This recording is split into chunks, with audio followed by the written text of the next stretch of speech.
Yo soy Gutiérrez Ramírez Ricardo del grupo 5 ISC12 en la materia de base de datos. En esta ocasión a mí me tocó lo que es explicar el script de la creación y la inserción de la base de datos y sus registros. En este caso, como el profesor ya nos lo había dado como indicación, vamos a ocupar lo que es el software Notepad++, el cual contiene las herramientas necesarias para codificar en el lenguaje de SQL, que es el lenguaje que estaremos ocupando en esta ocasión. Procedemos a lo que es la explicación. Empezamos con el código básico create database. En este caso le ponemos lo que es el nombre de abogado a nuestra base de datos. Cerramos con punto y coma, recordemos eso porque SQL nos lo pide al momento de trabajar en el modo consola.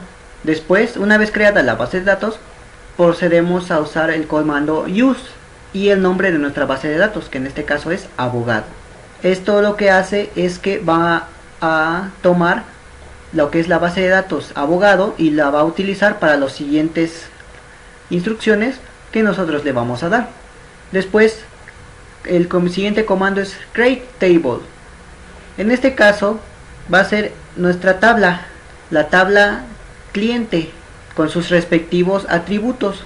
Tenemos lo que es nuestro ID cliente, en este caso lo ponemos de tipo varchar, ya que la clave en específico, no sé si han visto ya sea en películas, casos reales, en noticias, pero un cliente en este caso que sería un demandado o cualquier otro tipo de persona, siempre en su nombre lo que es el ID, se podría decir, lleva letras, es como un código de números y letras al mismo tiempo. Por eso es que se pone el ID cliente con un tipo de varchar, con un mínimo de 5 caracteres. Después tenemos el atributo nombre, en este caso de tipo varchar, con 30 caracteres, ya que ponemos una cantidad considerable de caracteres debido a que algunas personas llegan a tener dos nombres y estos son extensos. Por ejemplo, Alejandro es un nombre con muchos caracteres, y en caso de que tengan otro nombre, o si se llega a suscitar el caso, que lleguen a tener 3 nombres.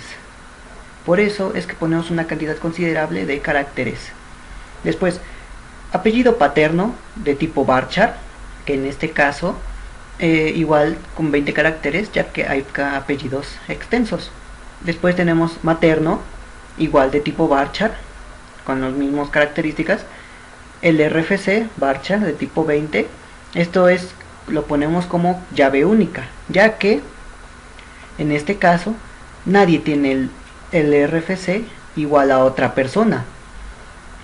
Por ese motivo es que ponemos el RFC como una llave única. Tenemos el curv, igual varchar con 20 caracteres, ya que como todos sabemos el curv es un texto bastante amplio con varios caracteres.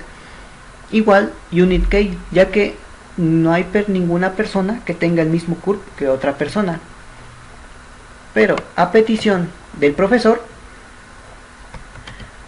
en este caso vamos a poner lo que es el not null. ¿Por qué not null?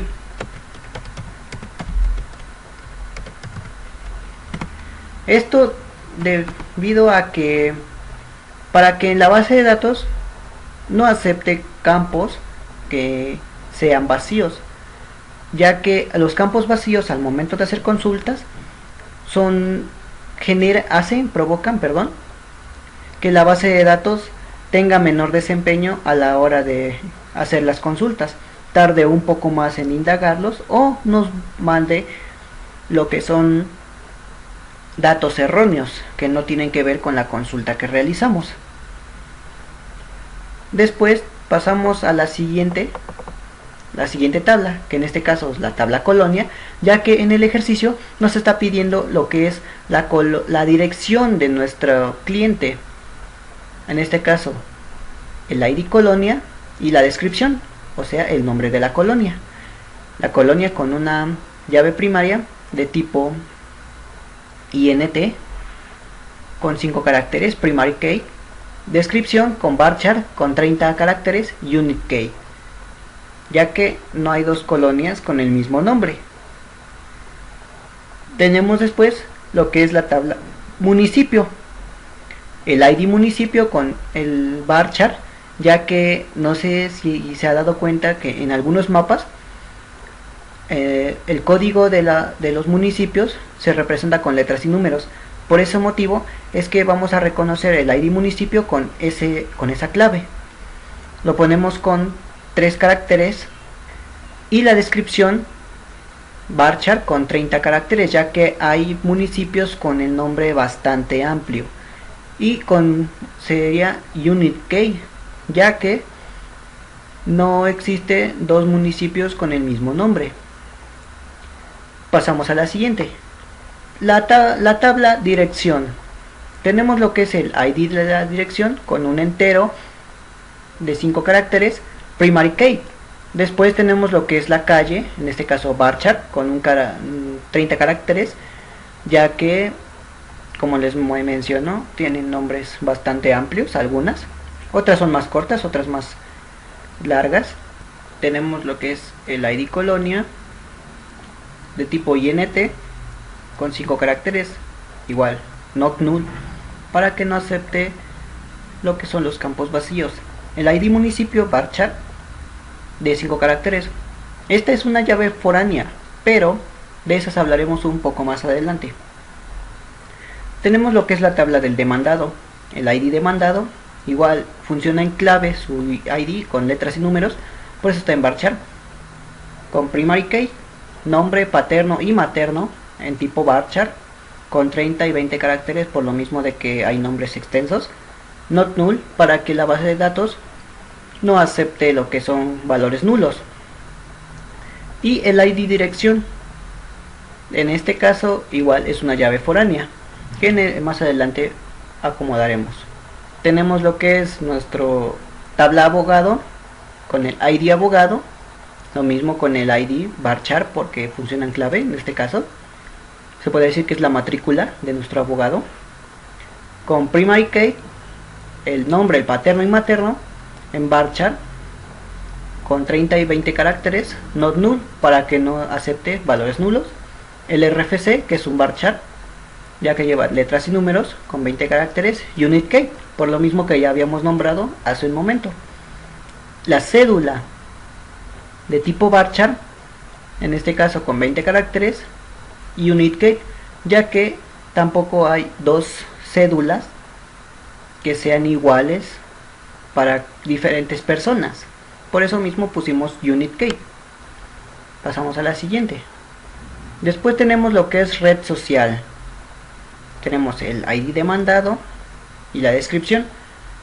La descripción en este caso es unit key porque no hay dos redes sociales que se llamen Facebook, por así decirlo, o Gmail. O sea, solo hay una. Por eso se queda como unit key. En este caso tenemos ahí el ID demandado, que va a ser una llave foránea, porque esa red social va a hacer relación hacia el demandado, porque el demandado nos está pidiendo el ejercicio que nos tiene que entregar una manera de contacto, ya sea Facebook, Gmail, WhatsApp o cualquier otra. Después tenemos lo que es el tipo y asunto, otra tabla. Tenemos su ID, igual primary key, INT. La descripción, que en este caso vamos a poner por cuál es el asunto que tiene el abogado para el cual va a defender. En este caso le pusimos 80 caracteres, ya que el asunto puede ser un poquito extenso. Le pusimos unit key también. Después ponemos ahí el ID del abogado, que en este caso va a ser el encargado de atender ese asunto. Tenemos lo que es la tabla de estado. La tabla de estado simplemente va a guardar el estado y la descripción. En este caso es para lo de nuestra dirección. Después tenemos lo que es la tabla de asunto. Esta tabla, la de asunto, va ligada a lo que es el tipo. Por ejemplo, puede haber diferentes tipos de asuntos para algún demandado, ya sea por violencia intrafamiliar, por algún asesinato, por algún crimen, un robo. etcétera, etcétera. Puede ser cualquiera de esos tipos de asunto. Y en este caso, en asunto, va a ser como la hojita donde, donde nos van a poner el número del expediente, que en este caso es primary key, el tipo de asunto, que es de la tabla que acabamos de hablar hace un momento, el ID del cliente, o sea, se podría decir que es nuestro cliente el que acusa, el que hizo la demanda.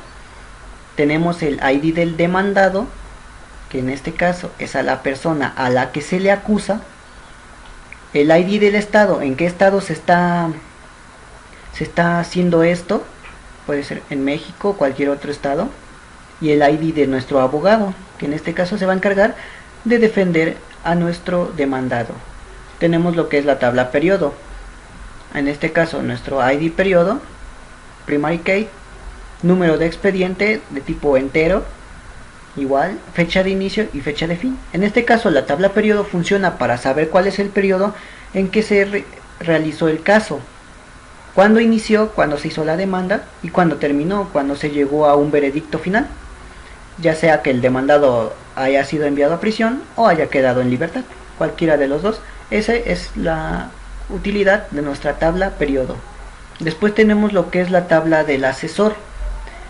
En este caso va a ser nuestro ID asesor y el ID de nuestro abogado, ya que en este caso el abogado se podría decir un asesor que va a guiar para que ya sea que lo suelten a nuestro demandado, o también podría ser que haya un abogado aparte que asesore a nuestro demandante para que gane el caso y se compruebe que es cierto lo que él, con la demanda que él levantó. Después tenemos lo que es la asesoría, que es nuestro ID del asesor, el tipo de asunto y nuestro abogado, que en este caso esta tabla funciona para, se puede decir que es una clase, una asesoría, un curso para nuestro demandado o el demandante, cualquiera de los dos, para que así estos se les imparta ahora sí que el conocimiento necesario para llevar a cabo lo que es la demanda. Después tenemos lo que es la tabla resolución. En este caso la resolución simplemente se basa en el ID y la descripción. En este caso simplemente porque solo hay dos resoluciones, o queda puesto en libertad o queda o lo encierran en prisión, cualquiera de las dos. Ya en el caso de que si llegara a haber otra resolución que sea puesto bajo vigilancia o con orden de restricción o bajo palabra, que en este caso sería si comete algún crimen, libertad condicional se le dice, que en el caso de que cometa alguna infracción va directo a prisión. Después tenemos lo que es la tabla de audiencia, en este caso nuestro ID, el número de expediente, el lugar, la fecha, la hora y el ID de resolución. La tabla de audiencia simplemente funciona como la tabla donde se va a guardar lo que es el día, más que nada, de que se va a hacer la junta o el juicio, se podría decir, el día del juicio, para comprobar quién tiene la razón, si el demandado o el demandante. Tenemos lo que es la tabla persona. En este caso aquí simplemente se va a guardar lo que son todos los datos de las personas que van a estar involucradas: el abogado, el defensor, el cliente, el demandado, el juez, etcétera, etcétera. Vamos a tener el ID de la audiencia, o sea, en qué audiencia va a estar, en qué juicio va a estar, el ID de la persona, nombre paterno y materno.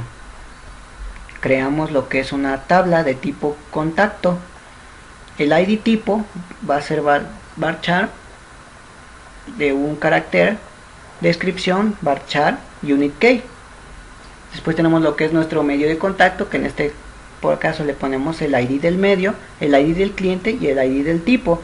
En este caso va a ser qué tipo de contacto vamos a tener con el cliente cuando se llegue a un veredicto.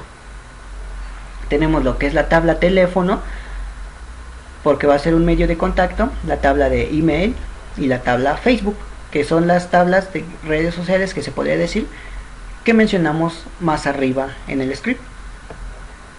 Y como siguiente tenemos aquí lo que es las llaves foráneas. En este caso las decidimos poner al final para que al momento de la creación de la base de datos no haya ningún problema en el orden en que se incrusten las tablas.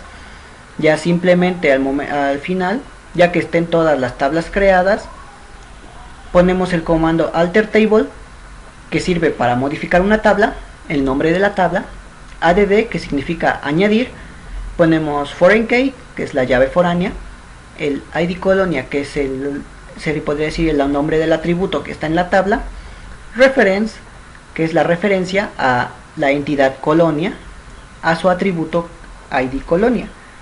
De este modo hacemos todas las demás llaves foráneas, como les decía, para que no haya ningún problema al momento de crear la base de datos. Simplemente al final ponemos las llaves foráneas y estas se enlazarán sin ningún problema. Como siguiente tenemos lo que es el código para la inserción de nuestros registros. En este caso, el código, bueno, más que nada la sintaxis es prácticamente la misma. Simplemente que en algunas versiones de SQL, por ejemplo, antes tenía lo que es la versión de SQL 6.0 y era una sintaxis un tanto similar a la 8, pero cuando me cambié a la 8 algunas cosas cambiaron. Por ejemplo, las fechas ya no las aceptaba sin comillas. Procedemos a explicar la sintaxis. Tenemos lo que es la cláusula insert, que significa insertar, into, que significa end. Después tenemos el nombre de la tabla, que en este caso es cliente, el nombre de la tabla que en este caso queremos insertar los que son nuestros registros. Y después tenemos values, que en este caso son valores. Referente a esto, tenemos que abrir y cerrar paréntesis.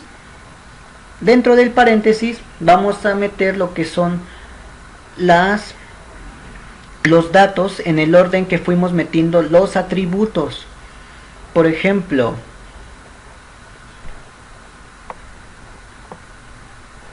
aquí en la tabla cliente metimos primero lo que es el ID cliente, después nombre, paterno, materno, RFC y CURP.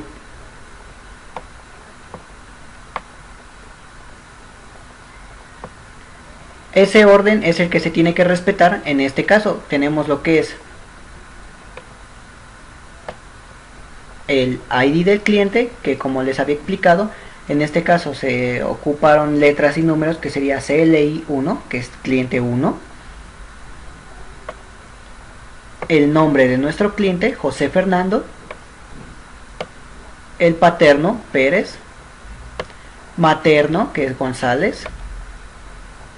El RFC. Y finalmente el CURP. En este caso, como todos los campos son de tipo varchar, todos van entrecomillado doble o simple, cualquiera de los dos. Terminando un registro, saliendo del paréntesis, colocamos una coma. Esto para indicarle a lo que es el lenguaje SQL que ese no es el único registro que vamos a insertar, sino que a continuación vamos a insertar el segundo, el CLI 2, 3, 4, 5, 6, 7, 8, 9 y 10, que son el número de registros que nos pide el ejercicio. Como se puede apreciar aquí mismo, se sigue siempre la misma estructura, lo que es ID, nombre, paterno, materno, RFC y CURP, todo entrecomillado, separado por comas. Después pasamos a lo siguiente. Tenemos lo que es de la tabla colonia, con la misma estructura, pero en este caso como solo son dos atributos los que tiene esta tabla, tenemos lo que es el ID. Como en este caso fue de tipo entero, se pone sin comillas, por eso lo marca de tipo naranjita, porque en este caso no lleva comillas los que son de tipo entero. Y después tenemos lo que es el nombre de la colonia, que es Ramos Milan, Nápoles, Gustavo Madero, etc. Igual separamos por comas cada registro y terminamos con un punto y coma indicándole al lenguaje que es el último registro que queremos insertar en esa tabla. Lo mismo para municipio, en este caso es ECA, NES, CHI, IZ, etc., que son las iniciales de cada uno de los municipios. Después tenemos lo que es la dirección.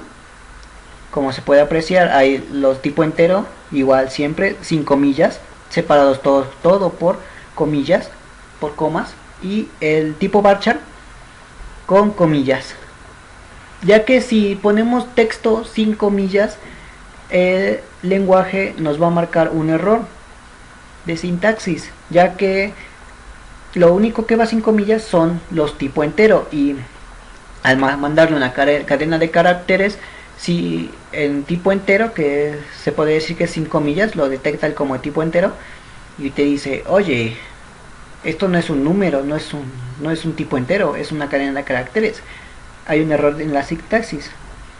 Por eso hay que llevarlo siempre entrecomillado. Tenemos lo que es nuestra tabla de demandado, en este caso usamos el ID dem, que es demandado 1, 2, 3, etc. Después su nombre, paterno y materno, y su ID del abogado que le va a hacer se puede decir, lo va a cubrir. Tenemos lo que es abogado, igual con el mismo orden de la tabla. La razón social, en este caso empresa Soriana, Walmart, empresa 3B, etcétera, que en este caso nos pedía el ID del demandado y cuál era la razón por cual lo demandaron. Tipo de asunto, lo mismo, estado, asunto, y periodo. En este caso aquí las fechas, como se puede apreciar, aquí en el script nos las acepta así sin comillas. El lenguaje SQL también las acepta así libremente sin comillas, no tiene ningún problema. El problema viene al momento de hacer la consulta, ya que cuando haces una consulta y metiste datos de tipo date sin haber metido lo que son las comillas, te marca, por ejemplo, el año, te lo pone en 4 ceros, mes, 2 ceros, y el día en 2 ceros, o sea, no te muestra la fecha. Entonces por eso hay que meter siempre las comillas